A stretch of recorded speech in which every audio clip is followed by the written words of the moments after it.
More than 7 decades have passed since the tragic April 3rd Jeju incident, but the incident still touches the heart of many here in Korea, with the wounds of bereaved families still unhealed. Today, we shed new light on the Jeju incident, which resulted in the worst civil tragedy in Korean history, second only to the Korean War. For that, we're joined by law professor Song Se-ryeon at Kyung Hee University. Thank you for coming in today. Good to be here. Could you start us off by talking a little bit about the historical significance of this April 3rd Jeju incident? And now this incident, I think, is one of the saddest and one of the darkest history the Korean government has.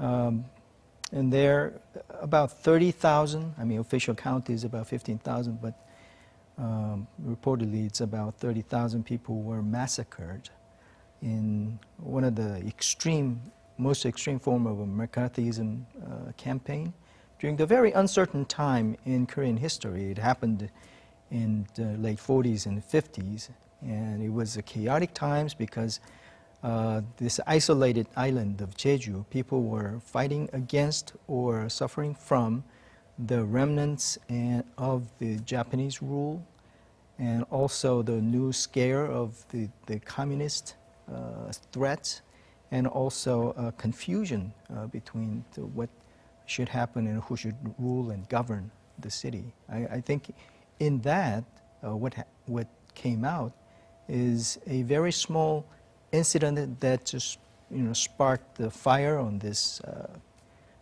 dynamite, and these small protests that happened against the police has escalated into a full-scale purge from the government and also the military. So it lasted about 7.5 years, right. And also because of what happened during that time, the Korean War happened before and after, and there was a legitimate not legitimate, but de facto involvement of the communist faction in there also. So it complicates the history. And what complicates even more is a contributing factor of the U.S. military rule at the time that allowed the Japanese collaborators to remain in the rule. Right. So people are confused as to who they fight against. It was certainly one of the most chaotic times in Korean history. The Defense Ministry has expressed regret and condolences for the bloody military crackdown during the Jeju incident. And this came for the first time in 71 years. Why do you think it took so long for them to apologize? And what does this first apology imply? For the longest time, this incident was kind of a hush-hush item for the government. Well, it's understandable right after the Korean War and the end of the Lee Seung-man regime. The next government was a series of military generals, Park Chung-hee and Chun Doo-hwan and Roh Tae-woo, that lasted until the early 1990s. So there was a kind of a scare about the communists and also about kind of hesitance to mention what the role was of the U.S. rule at the time. The first mention of this incident was in a novel in 1978. Even then, the author was taken into the custody and was tortured. So the unfortunate history that exacerbates this incident is that nothing has been known until well after a lot of the facts and also witnesses and the materials are lost. So the fact that the apology came late, while it was good that it finally happened, it was because of the long delay, but at the same time, I think there was some hesitance in the part of the politicians and the ruling party. So we have to remember that this was one of the forbidden, sensitive topics that we could discuss in public. Right. Now, the Korean government has officially admitted the fact that there was a large-scale, violent military crackdown and apologized. But that apology didn't lead to actions that are deemed necessary for the victims and the victims' families. In fact, a special act on April 3rd Jeju incident was tabled in 2017, but is still pending at the National Assembly. Could you tell us what this special act is and why it's still pending? Actually, there are about 5 bills introduced in the National Assembly, and those kind of addresses some on the investigation side, some on the compensation for the victims. I think that going back to the unfortunate aspect of this incident is that the time has passed too much, that investigation is difficult, and finding out who the victims are and to what extent they're victims, technically at this point is very difficult to decipher. I mean, something has to be done, but in terms of how to set up the investigation, how to make sure that the deserved people are compensated and we don't miss those people who needs to be compensated. Probably that's a factor at this point. I see that both sides of the aisle are pretty much in agreement that something has to be done, investigated, and also compensated. But getting to the details is kind of a very difficult mountain to negotiate at this point. Given that it happened such a long time ago. Right. But even so, President Moon Jae-in promised to get down to the bottom of this incident while also vowing to resolve the compensation issue. And Prime Minister Lee Nak-yeon today also echoed the president, saying that he will steadily increase the support for the victims and the families. What are some of the remaining obstacles that are hindering the realization of these promises? You've just mentioned briefly about that. Right. But I welcome the statements from the leaders. I think that has to be done. The learning from the history starts from knowing the history in the first place. So that requires investigation and uncovering a lot of facts that we still do not know. At the same time, the difficulty, again, is that appropriating funds for the victims and investigation and those resources have to come from National Assembly. And the fact that they are bogged down into details and also a little bit of a political squabble, I think that's a difficulty. But I think that the continuing push from the leadership, I think, is required to get something done in a positive way. Well, sounds like a bumpy road ahead. Another thing President Moon promised is to discover the truth about the May 18th democratic movement. The Moon administration, unlike the previous administrations, is going all out to correct Korea's modern history that are often considered distorted. How do you see the government's efforts to shed new light on Korean modern history?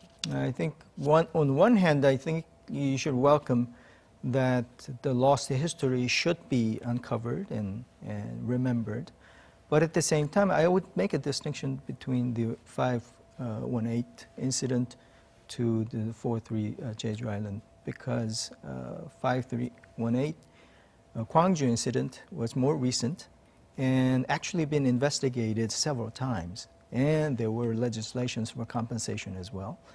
So in terms of knowing and remembering the history, the Gwangju is light years ahead compared to Jeju incident. I think that at this point, people pretty much know who did it and what happened and who were the victims. And many of them were compensated. Now, there's some controversy as to whether compensation was adequate or not, whether they were deserving people who have gotten the compensation. But I think those were, at this point, there's a minor details compared to the Jeju Island incident. Now, staying with the May 18th movement, ex-President Chun Doo-han attended a trial in a libel case for defaming priest Cho Bio in his memoir published last year.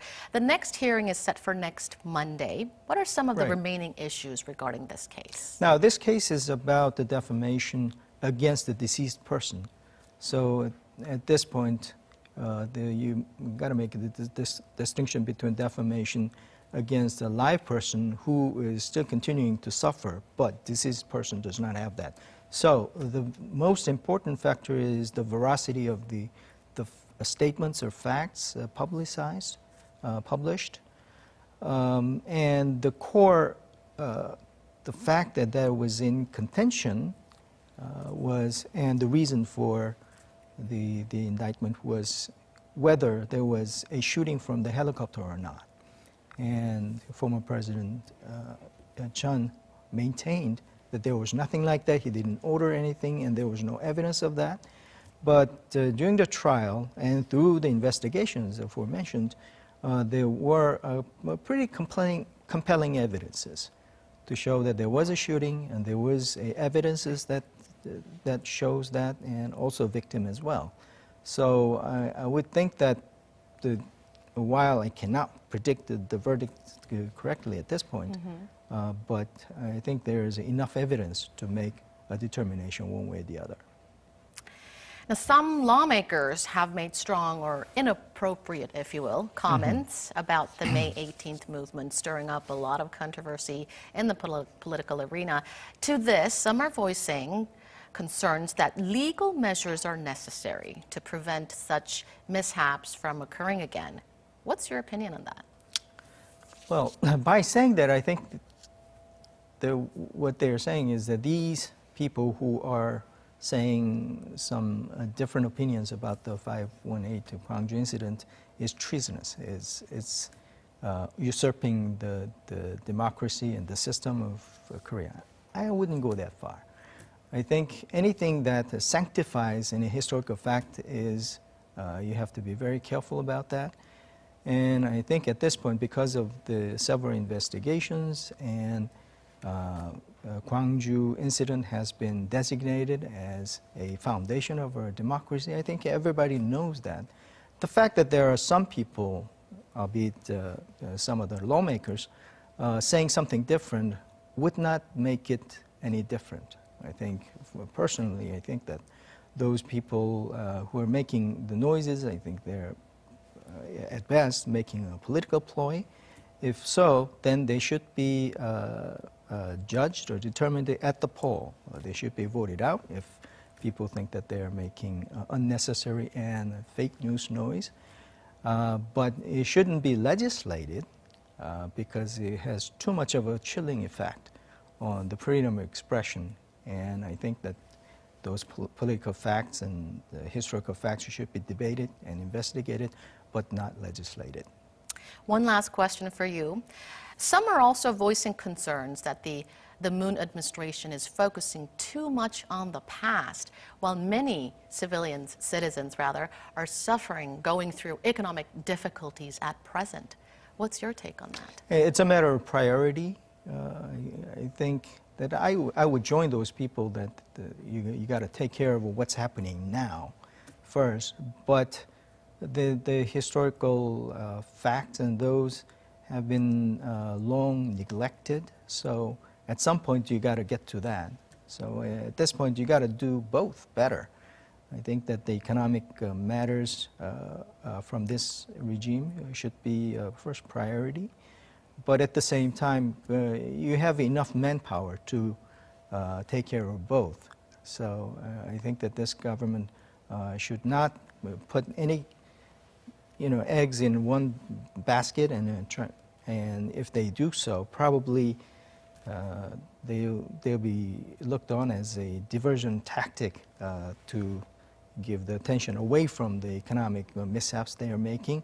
I think they should just face up to what is happening in the economic side, and they have to make some correct decisions going forward.